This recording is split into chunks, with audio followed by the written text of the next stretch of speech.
Olá!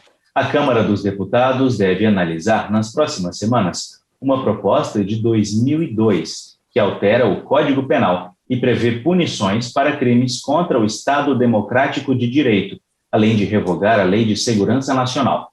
A proposta é polêmica e divide opiniões. Para conversar conosco hoje, recebemos o deputado General Girão, do PSL do Rio Grande do Norte. Este é o Palavra Aberta, eu sou Felipe Rodrigues. Deputado, muito bem-vindo, é um prazer ter o senhor aqui conosco hoje.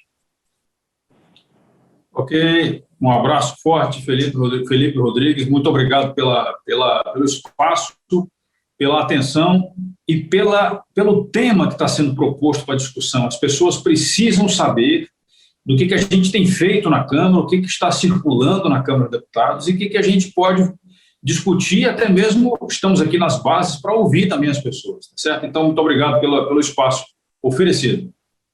Deputado, para a gente começar aqui a nossa conversa hoje, o que o senhor acha dessa proposta, né, de 2002, que está sendo desarquivada agora? Veja, na verdade, o que a gente está tratando, Felipe, é da Lei de Segurança Nacional. Essa Lei de Segurança Nacional, durante muitos anos, inclusive na própria composição, quando da Constituinte de 88, foi falado que essa Lei de Segurança Nacional deveria acabar, mas não foi extinta naquela oportunidade, ela foi mantida. Então, a gente entende que algumas coisas da Lei de Segurança Nacional, até mesmo o termo segurança nacional, durante muitos anos, passou a ser considerado um termo avesso, um termo não muito simpático para aqueles que tinham ofendido, vamos dizer, a soberania e a segurança interna do país. Alguns termos deixaram de ser usados. E segurança nacional foi um termo desses aí. Só que, engraçado, os Estados Unidos da América, depois daquele atentado de 11 de setembro, eles criaram um departamento de segurança nacional. Então, segurança nacional é uma coisa importantíssima, mas, infelizmente, muitos políticos, com mandato ou sem mandato, sempre acharam que a Lei de Segurança Nacional precisava ser alterada de acordo com a nossa Constituição e com o momento atual. Então, a gente entendeu da importância de se fazer essa mudança.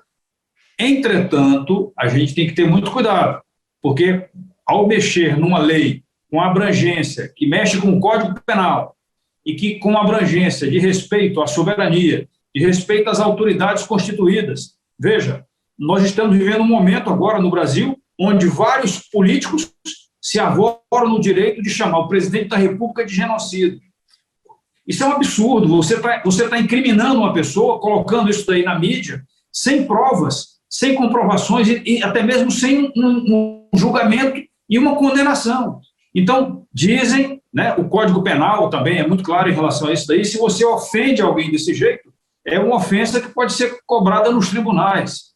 Bom, se isso daí fosse transformar numa ofensa cobrada nos tribunais, que seja com uma penalidade bastante rigorosa para que as pessoas não fiquem, né, provocando uma situação que a gente sabe que não caberia dentro da estrutura administrativa e até mesmo dentro da estrutura política do país. Afinal de contas, nós estamos numa república democrática e na democracia você tem liberdades, mas ao mesmo tempo você tem que ter responsabilidades.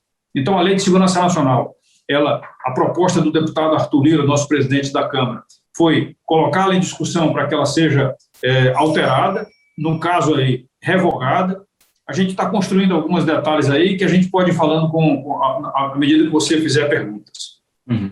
Quais são as principais mudanças que essa proposta de 2002, né, passou aí 20 anos, né, parada na gaveta e agora está sendo desarquivada, né? Quais são as principais mudanças que ela coloca com relação à Lei de Segurança Nacional? Não, a primeira grande mudança é que ela quer revogar a Lei de Segurança Nacional, certo? A Lei de Segurança Nacional que foi utilizada ultimamente agora pelo Supremo Tribunal Federal para enquadrar alguns deputados, enquadrar algumas pessoas que resolveram ir para as ruas para se manifestar a respeito de uma situação que a gente precisa que seja obedecida, que a Constituição brasileira, ela prevê claramente que os poderes são independentes, mas devem ser harmônicos entre si. E a gente hoje sabe que está faltando uma harmonia entre os poderes, né? Essa harmonia não está existindo. Então, a primeira coisa que a gente precisa que a Lei de Segurança Nacional, ao ser revogada, mantenha, e aí assim, por isso que foi desenterrado esse PL aí de 2002, é que se nós temos que ter uma lei, que ela seja uma lei para defender, sim, o Estado democrático. Eu não gosto do termo Estado democrático de direito, eu acho que existe uma redundância, né? A democracia brasileira é que tem que ser defendida. Muitas pessoas abrem a boca e falam em democracia sem muita propriedade de saber o que estão defendendo. A começar pelo fato simples de que a República Democrática ela pressupõe liberdades, de culto, liberdade de religião, né? Pressupõe alguns direitos de pessoas que a gente sabe que regimes comunistas não têm. Então, a gente tem uma certa incoerência nesse sentido. O primeiro ponto fundamental, então, é a revogação da Lei de Segurança Nacional. Esse é um ponto fundamental. O outro que eu digo que é um ponto que precisa ser muito bem analisado, e nós temos conversado isso com a deputada Margarete, que está relatando esse PL, que a gente insiste que é importante que isso seja levado a uma comissão especial. Eu sou um dos defensores, junto com outros deputados do PSL, que nós precisamos que esse PL seja discutido numa comissão especial, porque ele revoga uma lei importantíssima para a soberania do país. Por exemplo, dentro da Lei de Segurança Nacional, nós tínhamos o enquadramento de que um dos crimes fortes ali é você atentar contra a integridade territorial do país. Existem, no passado, movimentos que tentaram separar o Brasil. Então, é um crime de altíssima gravidade você querer separar o país, quebrar a integridade territorial. É uma das cláusulas pétreas do Brasil, a integridade territorial, regime democrático, é outra cláusula pétrea. Então, nada disso daí poderá ser alterado, ser mexido. Então, esse é um dos pontos que eu considero como sendo um dos pontos fundamentais. E tem um ponto que eu digo que é um ponto perigoso e que a gente está discutindo isso com a deputada Margarete, que é no tocante à atualização em relação ao processo eleitoral. O que a gente tem hoje?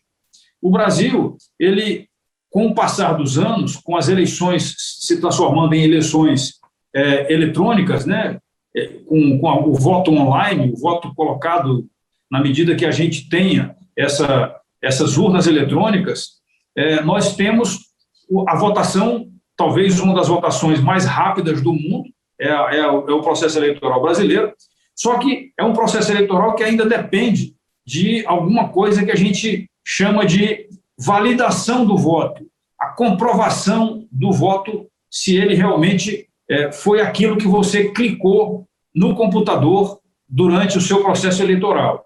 Então, a gente está querendo que a gente possa inserir ali também a obrigatoriedade, por mais um instrumento, a obrigatoriedade de que o voto validado possa vir a acontecer. O que é isso daí? É o voto auditável. Nós precisamos fazer com que haja uma possibilidade de que a urna eletrônica que deposita o nosso voto eletrônico, que ela possa também ser auditada, ter a comprovação de que aquele voto realmente foi computado ao final. E o último ponto, que eu considero também como importante, é sobre o uso das redes sociais. Quando eu entrei na política, Felipe, falava-se que para você conseguir votos, você deveria usar os 3 S: saliva, suor e solado de sapato. Com esses 3 S sendo praticado, você conseguiria se eleger. Na medida que nós entramos na campanha política, nós começamos a ver que não bastavam só os 3 S, né? Tinha que entrar um 4º S, que uma senhora me falou que era sorte. Ok, muito obrigado, um 4º S de sorte. Mas aí nós usamos muito as redes sociais. Eu não sei se aqueles que estão nos assistindo estão sabendo, mas o meu voto foi um dos 10 votos mais baratos da história política do Brasil. O meu voto custou 44 centavos cada voto que eu obtive. Por quê? Porque eu usei muito as redes sociais. Então, a gente colocou um 5º S para ser agregada a tudo isso daí, que é o celular. Na verdade, eu sei que celular não é com S, mas o smartphone é com S. Então, essa alteração da Lei de Segurança Nacional, com esse PL 6764, a gente pretende que sejam criados, sim, instrumentos de controle, mas que seja liberado para que as redes sociais possam fazer o seu trabalho de divulgar a sua intenção de candidato. Atualmente, existe uma tentativa de partidos de oposição, que eu digo que infelizmente não querem o bem do Brasil, não querem o bem da nossa democracia, eles querem criar muitas restrições. É claro que todo e qualquer cidadão que se sentir ofendido por alguém tem o direito e o dever de buscar cobrar essa ofensa na justiça.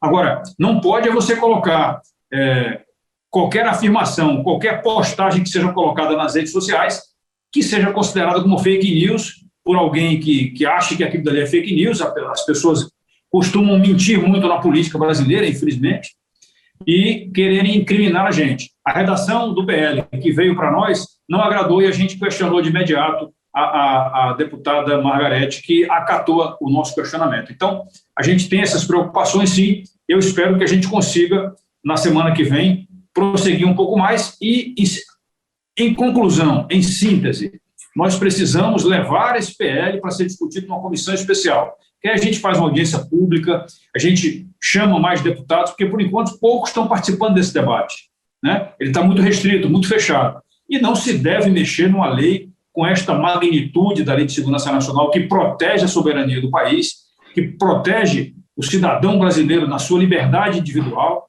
né? Um dos direitos básicos da democracia é exatamente a liberdade de imprensa, liberdade de expressão, e a gente precisa, sim. Lembrando que, infelizmente, nós temos hoje um quadro de utilização da Lei de Segurança Nacional, onde um deputado federal que tem a sua imunidade parlamentar garantida pelo artigo 53 da Constituição Federal, esse deputado foi enquadrado como sendo criminoso dentro da Lei de Segurança Nacional por ter ofendido ou ameaçado integrantes da Alta Corte de Justiça do Brasil. A gente lamenta muito esse enquadramento, não concordamos com ele e esperamos que a gente possa também, por causa disso, fazer com que isso fique muito bem redigido, para que não tenha margem a dúvida nenhuma por interpretação de um juiz de primeira instância, de segunda instância ou da mais alta corte. Deputado, quero agradecer a presença do senhor aqui, quero agradecer as explicações do nosso Palavra Aberta de hoje.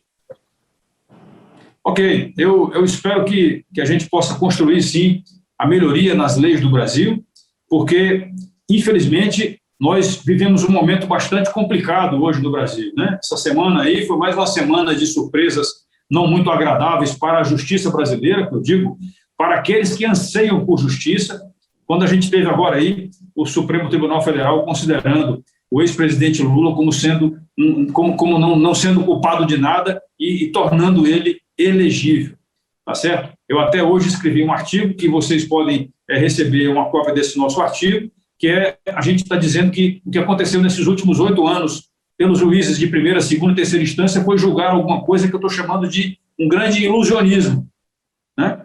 Alguém, se arvorando no direito de ser um mágico, praticou o ilusionismo no país, enganando a todos, né? Então, o sítio de Atibaia não existiu, as provas coletadas naquela busca e apreensão feita pela Polícia Federal não existiu. Infelizmente, o triplex do Guarujá também, em função das denúncias, das delações premiadas, dos vídeos colocados lá para o mundo todo assistir, nada disso aconteceu, foi um grande ilusionismo. Então, não é possível que a gente esteja com um ato de ilusionismo acontecendo no Brasil, sendo acobertado pelos 11 assistentes de palco do grande ilusionista que é esse Mr.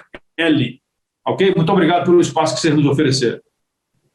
Você assistiu ao Palavra Aberta de hoje com o deputado General Girão, do PSL do Rio Grande do Norte.